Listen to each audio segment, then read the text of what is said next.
So thank you for the presentation and thank you all for coming out. I'm going to be presenting a study that I performed with Evangelos Karapanos, my PhD supervisor, and Marc Hassenzahl, in which we use wearable cameras to get a better understanding of people's practices when using activity trackers. And we also wanted to use these recordings to understand how these practices unroll within the everyday life. So trackers have become more present in our everyday life. We have them on our wrists, we have them on our phones. And if we look at research, it has also been following this trend. It has been focusing more on understanding how people use these tools within their everyday life, instead of just treating them as an intervention. And some of these studies have even challenged the conventional ideas that we had about tracking. So for instance, trackers used to be thought as tools simply to promote changes, behavior changes. But there are studies that have found that people have different goals with their trackers. They not only want to change their behaviors, but they want to learn about their behaviors, or they simply want to document some changes in their lives. And another common assumption that we had with these tools is that people collect data, they reflect upon the data, and then they change their behaviors. And we used to think that this was a sequential process, so one step would happen after another. But it seems that this process is not that linear. All these steps happen in parallel within the everyday life. So people collect this data, they reflect upon it, and they change their behaviors all at the same time. And while all of these initial studies have helped to push the understanding of how trackers are used within the everyday life, we see a main limitation in their approach. First of all, they have adopted a purely qualitative approach. So most of them rely on interviews or surveys to understand people's practices. And this provides a very limited understanding of how these practices unfold within the everyday life. We have a very limited understanding of how, for instance, the surrounding environment impacts the use of these tools. And also, if we focus on retrospective measurements, we can miss something. So maybe things are happening unconsciously and people don't even reflect about these things, or maybe they don't even want to tell researchers about certain practices.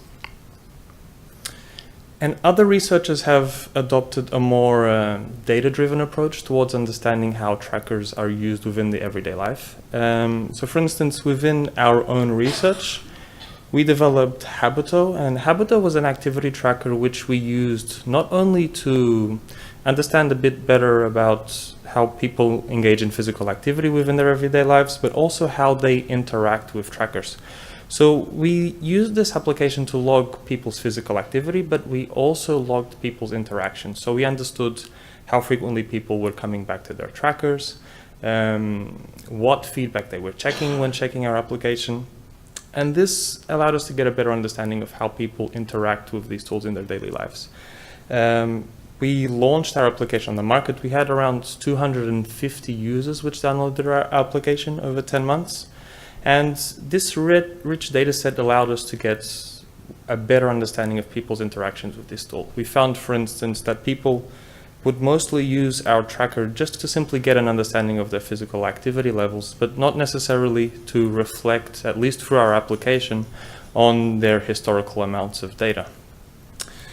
And one of the main issues that we had with our work with Habito was that we had a lot of data, but we were missing insights from participants. We didn't really understand what led them to use our application, or what even kept them using it over time. And this led to the two main goals of the study that I'll be presenting today. First of all, with the study, we wanted to get a better understanding of people's motivations when using these tools. And second, we wanted to get a better understanding of how tracker use is coordinated with the surrounding environment. So instead of asking people about their practices, we wanted to adopt a more naturalistic approach. We wanted to gain these insights as they happened in people's everyday lives. So what we did was we equipped 12 participants with wearable cameras. These cameras were connected to a backpack which had an external battery inside, and this allowed us to record about 8 hours of people's days. We asked our participants to record 2 days of their lives from approximately 9 a.m. to 5 p.m. And besides collecting video from their days, we also collected their physical activity. 7 of our participants owned a Fitbit Charge HR, and this tracker, besides showing users their step count, it also provides other metrics on physical activity. It shows them their heart rate, it shows them the calories that they've burned, so there's a more richer view of how active one is. It also displays users with the time and notifications on incoming phone calls. The remaining 5 participants own the Fitbit Flex, and this tracker simply shows how a user is progressing towards his goals. So it has 5 LEDs, and each LED lights up as 20% of a goal is achieved. After getting all the data from people's recordings, we ended up with around 184 hours of footage. And we went through all of these hours of footage and extracted incidents in which participants checked their tracker. So we looked for instances in which they explicitly looked at their tracker and then they placed their hands down by their side. And we found 244 usage sessions among all participants. We extracted not only the moments in which they were checking their tracker, but also the 15 seconds before and after checking, because we wanted to get a better understanding of how the surrounding environment impacts not only the checking, but also their physical activity. And on the 3rd day of our study, we showed users this footage and we asked them to reconstruct the moments in which they were interacting with our tracker. And we asked participants to focus on telling us what was leading them to check their tracker, as well as how they thought that tracker tracking influenced their behavior. So did it lead them to walk, for instance? Jumping into our results, we found that the participants that owned the Fitbit HR engaged more frequently with their tracker. They had around 1.8 sessions per hour, while the users which owned the Flex, which was a simpler version of the tracker, engaged significantly less. But this did not mean that they checked their physical activity more often on the HR. Actually, we found that approximately half of the usage sessions with the HR were simply to check the time and not to check their physical activity. And if we look exclusively at physical activity checking, we found exactly the same frequency of checking among both devices. And for us, this was a bit surprising because the HR was providing more metrics on physical activity. It was showing them the heart rate, it was showing them the distance that they had walked and also the steps. But this did not translate into a higher frequency of checking. We also found that participants were more likely to check their trackers while they were physically active as compared to while they were sedentary. And when looking into this, we found that many of our participants had targets or goals which were associated to certain activities. So for instance, some of them wanted to walk 5 kilometers after leaving work.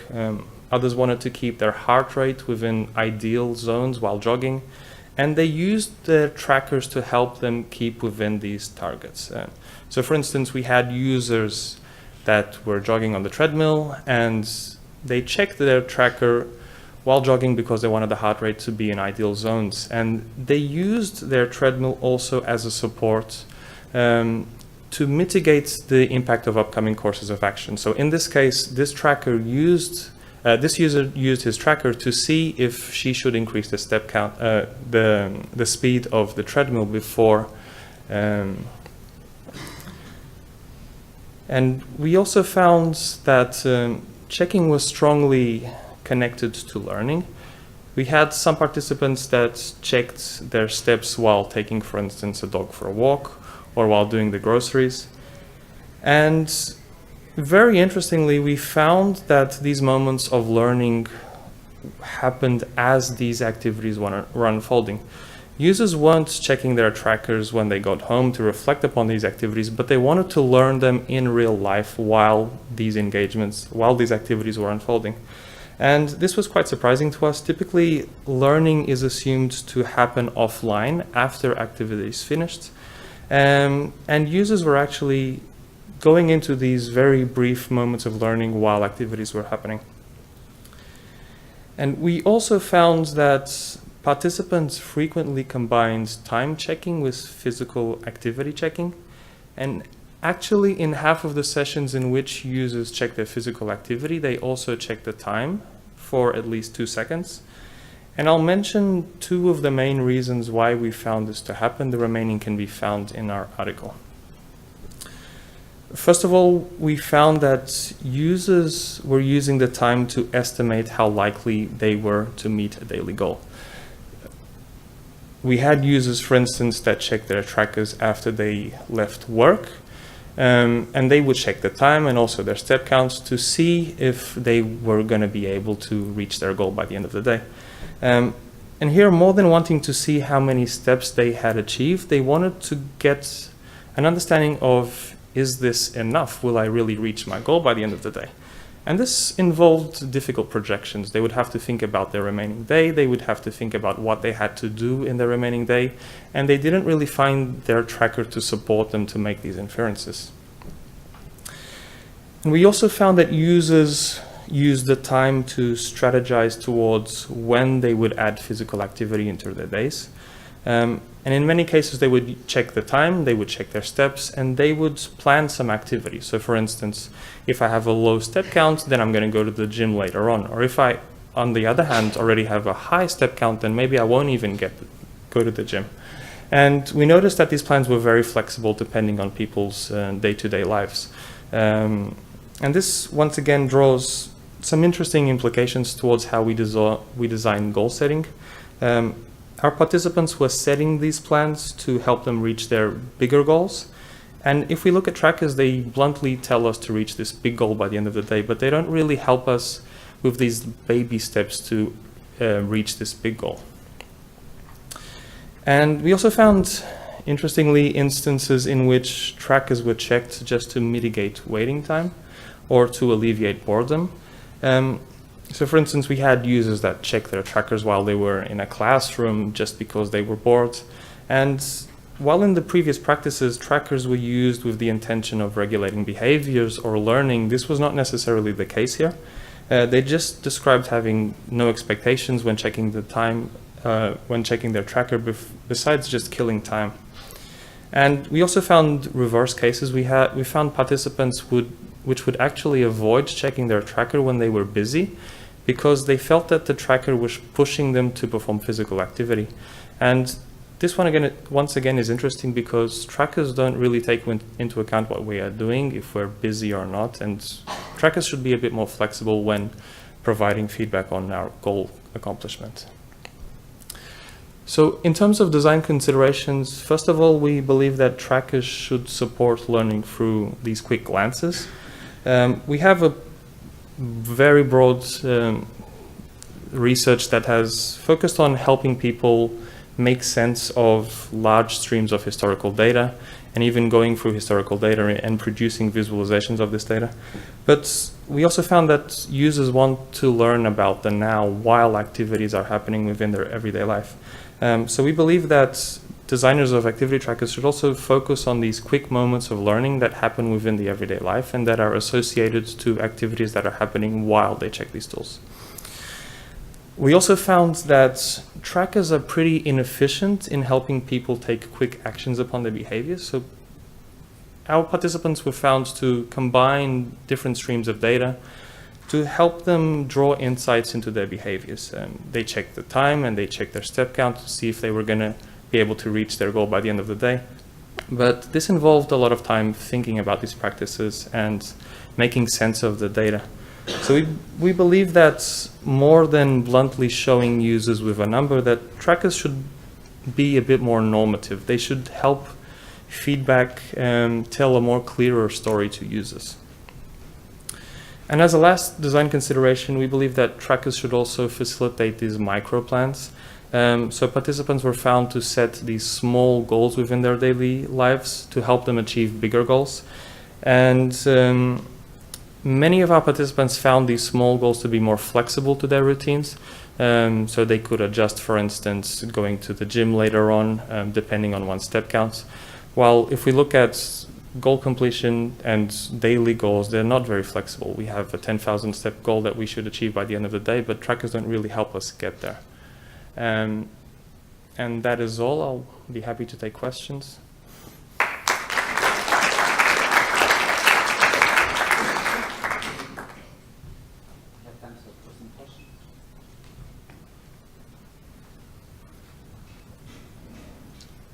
Hi, great talk. Jason Weezy from the University of Utah. You started your talk by sort of motivating it based on these existing models of personal informatics and saying that there's sort of a gap here. And so I'm wondering if you can speak to, do you think that that your findings sort of inform those models in ways that we should be changing what those models are to be more accurate based on what you found? I think that one of the things that is probably what I would take out is that we should look not only at the practices themselves, but we should look at them on a broader scale. We should look at what influences a practice, what is happening around us. And a lot of these models, as I tried to point out, they're based on what people tell researchers, but not necessarily on what's happening within the everyday life. So I think that these models have given us a better understanding of how trackers work, for sure, but there are a lot of things that happen within the everyday life that are not taken into account, and this is where I'm trying to push forward. So we should also take into account what's happening within the everyday life around us. Hi, thank you for the great talk. Jung Park from Georgia Tech. Did you see any situations or pattern that your participant didn't just take off Fitbit over the study? The camera or the Fitbit? Fitbit. Yeah, we found no instances actually. Oh, really? We actually asked them to charge their trackers before they started recording. So, yeah. And since we were recording from 9 to 5, you're just maybe they did take them off after. We have no way of knowing. But during the recordings, we didn't find instances in which this So happened. do you think the participants can wear the band? If they don't have any battery issues, then they can wear the band throughout the day? Or because when you track the physical activity and other like physiological data, sometimes I'd be worried about like the missing parts of the activity data. So, I mean, yeah, we have seen a lot of research that has pointed this out. A lot of people take their trackers off, they lapse in their usage, and I think this is actually normal.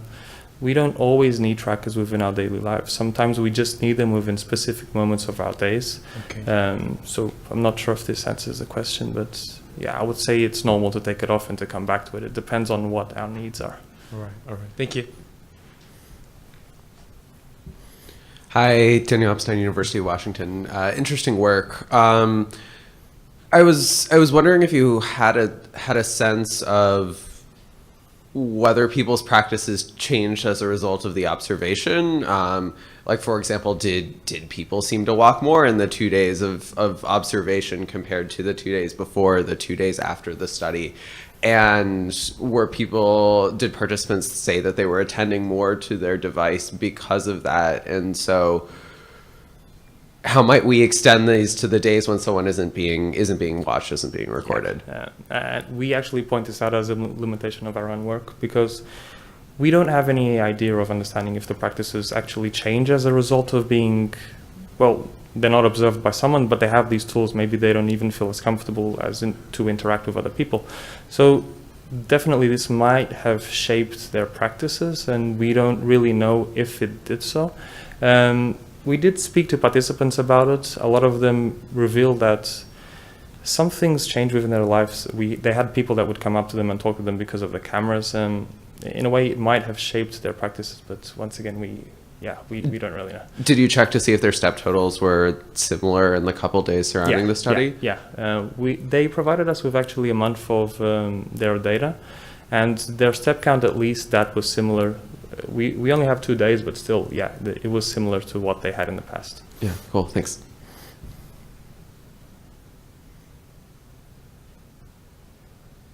So let's thank all our speakers and this interesting audience. Thank you very much. It was a very interesting session.